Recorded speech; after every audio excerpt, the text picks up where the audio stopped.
Kung ang kagandahan at katalinuhan pinagsama, ako na po ang matibay na ebidensya. Kung ang pera sa dako ng kailangan, at ang tunay na kagandahan, matatagpuan na po sa inyong harapan. Masantos, masantos, masantos, dabil masantos, na pinaglamay sapatos ng General Santos.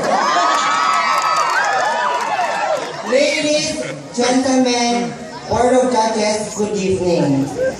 Gerald Markin Joseph Sinlaw Guillermo Jr. in real life. 17 years old, stunner. Second na Bachelor of Science in Computer Science at Pangasinan State University Lingayen Campus. A graduating student is coming April 14, 2015. At bago ko po sa amin ang apat na sulong entablado nito, nagpapasalamat po ako kina Vice Mayor Pedro Merera, Councilor Arsenio Merera, Sir Butch Merera, and the most outstanding barangay since 2007 up to present.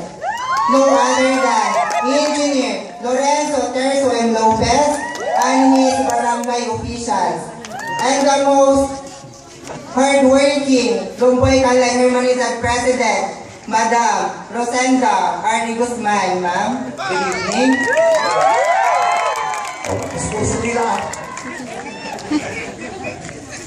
Na nag-iwan po ako na isang katagang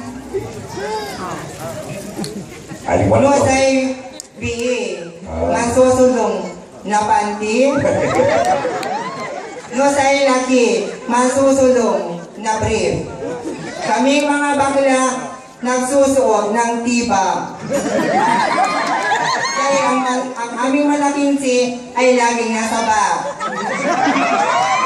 Ang babaeng nagpatibok sa pitikang puso ni Marcel Salcedo at ang naging karibal ni Chantal Gonzalez sa pinamagatang Temptation of Wife.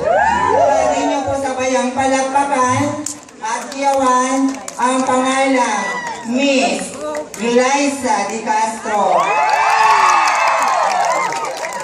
And once again, happy fiesta, Kabaranggayan Pura, Lumboy Calay.